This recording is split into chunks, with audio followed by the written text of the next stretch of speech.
Cotton சாரீஸ்லாம் கூட நல்லா இருக்கு, எல்லாம் உள்ளே நல்லா சர்வீஸ் பண்றாங்க. So happy to be here at the Velvet stores and buy these sarees. Velvet stores, Usman road, T Nagar, Chennai மற்றும் தூத்துக்குடி. கருத்துக்களை என்னுடைய குரல் வலையை என்னுடைய பேச்சு மக்களிடத்தில் தாக்கத்தை ஏற்படுத்தி விடக் கூடாது, அது அரசுக்கு நெருக்கடி வருதுன்னாங்க. தொடர்ச்சியா என்னை 5 முறைகள் சிறைப்படுத்தி சிறைக்குள்ளே தனிமை சிறையில் அடைத்து விட்டார். அது ஒரு கடுமையான வன்மத்தை ஏற்படுத்தி விட்டது. அப்போது ஒரு முடிவுக்கு வந்து இவர்களை ஒழிக்காமல் நம் இனத்திற்கு விடிவும் இல்லை விடுதலையும் இல்லை என்ற முடிவை திருப்பி வந்து இந்த தலைமைகள் உலகத்திற்கு முன்பு நம் விடுதலை போராட்டம் மீள வேண்டும், தமிழ் தேசியத்துக்கு என்று தேச விடுதலை கனவை சிதைக்க வேண்டும் என்று முடிவெடுத்தவர்கள் இவர்கள் என்பதை புரிந்து கொண்டேன். அரசியல் எடுக்க வேண்டிய அவசியம் என்ன? இப்போது இந்த சூழ்நிலையில, சமூக அரசியல் சூழ்நிலையில நீங்க நினைக்கிற அரசியல் செய்ய முடியும்னு நம்புறீங்களா? இல்ல, ஒரு திரைக்கலைஞரா வந்து நீங்க ஏன் இந்த வேலையை செய்ய வந்துட்டீங்க அப்படிங்கிறது, திரைக்கலைஞரா வருவதற்கு முன்பு படிக்கும் போதே எங்களுக்கு வந்து மொழி இன உணர்வு ஊட்டப்பட்டு விட்டது. அப்ப சிறு பிள்ளையிலிருந்தே தமிழர் அந்த உணர்வு வந்துச்சு. அதில் என்னை படிப்பித்த ஆசிரியர் பெருமக்கள் எல்லோரும் திராவிட சிந்தனை திமுக அதில் இருந்தாங்க, திமுக இருந்தாங்க. குறிப்பா என்னுடைய பேராசிரியர் பெருந்தகை தோப்பா பரமசிவம் அவர்கள், இங்கே பேராசிரியர் சடீன் அவர்கள், இவர்களெல்லாம் வந்து என்னை செதுக்கி வளர்க்கிற போது மொழி இனப்பற்றை அதிகமாக ஊட்டினார்கள். அப்படிதான் நாங்க வளர்ந்து வந்தோம். பிறகு நான் சிறு வயதிலிருந்து காங்கிரஸ் குடும்பத்தில் காமராஜர், இந்திரா காந்தி, நடிகர் என்றால் சிவாஜி கணேசன், மனோரமா, இந்த படங்கள் தான் எங்க வீட்டில் கூட்டி போவாங்க. தலைவர் என்றால் எங்களுக்கு காமராஜர், அதுக்கப்புறம் இந்திரா காந்தி, இப்படிதான் வீட்டில் இந்த படங்கள் தான் இருக்கும். இப்படிதான் வளர்ந்தோம். பள்ளி முடிச்சு கல்லூரி காலங்கள் போக போக எங்களுடைய பார்வை விரியுது. அந்த காலகட்டத்தில் ஈழ போர், இந்த 85 அந்த 80 அந்த காலகட்டங்களில் அகதிகளாய் மக்கள் வர தொடங்கிய இடம் என்னுடைய ஊர் ராமேஸ்வரம். அங்க வரும்போது அங்க வந்த மக்களுக்காக வேண்டுவது போய் அவர்களுக்கு போய் துணிமணிகள், அரிசி, பருப்பு, மாத்திரைகள் சேகரிப்பதில் பள்ளி பிள்ளைகளை எல்லாம் பயன்படுத்தினாங்க.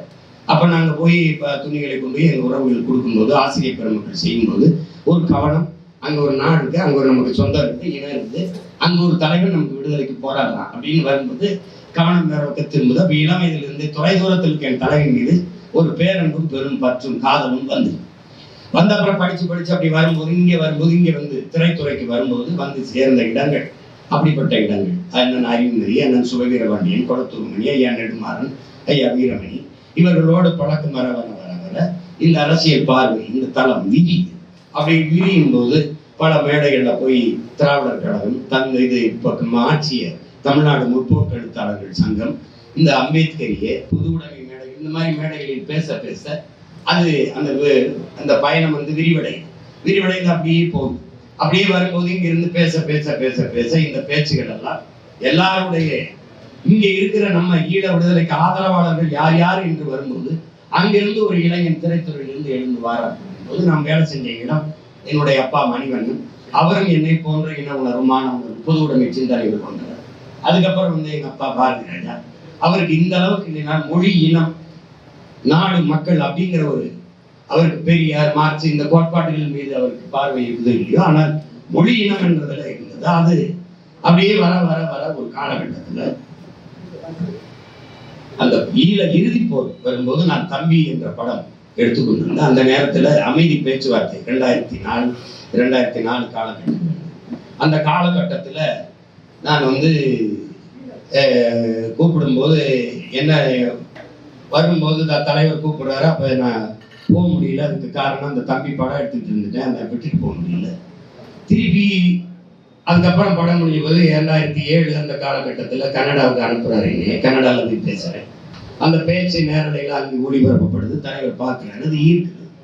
அப்ப என்னை சந்திச்சு பேசணும் போது திருப்பி அழைக்கிறாங்க. போக முடியாத போது 2008 பிப்ரவரி, அப்ப வாழ்த்துக்கள் படம் முடியுது.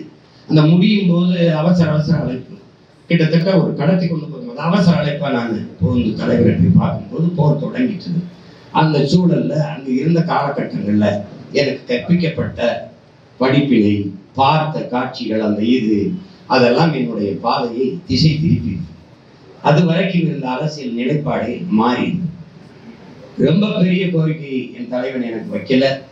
சுடும்போது பக்கத்தில் நிறுத்தி வச்சு தோட்டா வெடிக்கிறதை காட்டி என் துவக்கிலிருந்து போகிற தோட்டாவுக்கு என்ன வலிமை இருக்குதோ அது உங்க வாயிலிருந்து வர ஒவ்வொரு வார்த்தைக்கும் இருக்குது. இது ரெண்டும் சேர்ந்து வெடிக்கணும். பேச்சும் திரைக்கடையும் இராணுவத்தில் வலிமை மிக்க 2 படைப்பிரிவுகள் ஒன்றை செய்ய ஒன்றையும் நீங்கள் விட்டுவிடக்கூடாது. எதிர்காலத்தில் நம் பிள்ளைகளுக்கு, இன்றைய தலைமுறை நாளைய தலைமுறை பிள்ளைகளுக்கு ஏன் நாம் போராடுகிறோம், நம் போராட்டத்தின் தேவை என்ன, தமிழ் இனம் அதற்கென்று ஒரு நாடு ஏன் தேவை என்கிற இந்த கருத்துக்களை வலியுறுத்தி நீங்கள் தொடர்ச்சியாக நீங்கள் இளைய பிள்ளைகளிடத்தில் கொண்டு சேர்க்க வேண்டும். அந்த பொறுப்பும் கடமையும் உங்களது என்று அவர் இட்ட கட்டளை. ஒரு 5000 பிள்ளைகளை சேர்த்து கூடவா நம் இன விடுதலைக்காக நீங்கள் போராடிட முடியாது? 5000 பேருக்குமா அந்த நாட்டில் சிறை இருக்குது என்று என் தலைவன் கேட்டார்.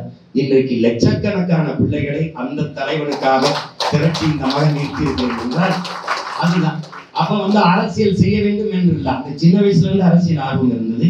தலைவரை பார்த்து நான் போகிற வரை திராவிட முன்னேற்ற கழகத்தினுடைய ஒருத்தராக அதில் இருக்கிறேன். 2006ஆம் ஆண்டு திமுக, காங்கிரஸ் இந்த கட்சிகளின் கூட்டணிக்கு வெற்றிக்கு பாடுபட்டவன் ஒரு திரைக்கலைஞர் என்கிற முறையில் தான்.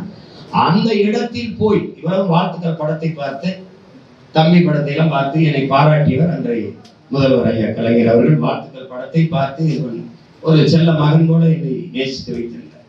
அந்த தலைவரை பார்த்து திரும்பும் போது அவர் சொல்லிவிட்ட சின்ன சின்ன செய்திகளை பகிர்ந்து கொள்ள எனக்கு நேரம் தராமல் தவிர்க்கும் போது அந்த இடைவெளி பெருசாயிட்டு திரும்பி நான் போராடி பார்த்தேன். பேசும்போது அந்த படுகொலையை பேசும்போது என்னுடைய கருத்துக்களை, என்னுடைய குரல் வலையை, என்னுடைய பேச்சு மக்களிடத்தில் தாக்கத்தை ஏற்படுத்தி விடக் கூடாது, அது அரசுக்கு நெருக்கடி வருதுன்னாங்க. தொடர்ச்சியாக என்னை 5 முறைகள் சிறைப்படுத்தி சிறைக்குள்ளே தனிமை சிறையில் அடைத்து விட்டார். அது ஒரு கடுமையான வன்மத்தை ஏற்படுத்தி விட்டது. அப்போது ஒரு முடிவுக்கு வந்து இவர்களை ஒழிக்காமல் நம் இனத்திற்கு விடிவும் இல்லை, விடுதலையும் இல்லை என்ற முடிவை திருப்பி இந்த தலைமைகள் உலகத்திற்கு முன்பு நம் விடுதலை போராட்டம் வீழ வேண்டும், தமிழ் தேசியத்துக்கென்று தேச விடுதலை கனவை சிதைக்க வேண்டும் என்று முடிவெடுத்தவர்கள் இவர்கள் என்பதை புரிந்து கொண்டு உலகத்திற்கு முன்பு பிரபாகரன் பயங்கரவாதி என்று பழி சுமத்தி அழிக்க துடித்தவர்கள் இவர்கள் என்பதை புரிந்து கொண்டு நம் இனத்தின் பிணத்தின் மீது நாற்காலி போட்டு பதவியை அணிவித்தவர்கள் இவர்கள் என்று முடிவு செய்து இவர்களை ஒழித்தால்தான் தமிழ் மீண்டும், தமிழன் ஆளுவான், தமிழ் தேசிய இனம் பாதுகாப்பாக வாடும் என்ற முடிவுக்கு வந்து இந்த அரசியல் பெரும்படையை கட்டி, இது காலம் எனக்கு இட்ட கட்டளை, வரலாறு தந்த பெரும் பணி. அதை நீங்கள் புரிந்து கொள்ள வேண்டும். எந்த ஒரு வரலாறு எந்த ஒரு தலைவனின் வருகைக்காகவும் காத்திருந்ததில்லை, காத்திருப்பதில்லை. இருப்பதில் ஒருவனை தேர்வு செய்து அவன் கையை பிடித்துக் கொண்டு நடந்து போய்விடும். அப்படித்தான் அந்த நிலத்தில் என் தலைவனின் கையை பிடித்துக் கொண்டு நடந்தது. இந்த நிலத்தில் எளிய மகன் என் கையை பிடித்துக் கொண்டு இப்போது நடந்து கொண்டு போகிறது.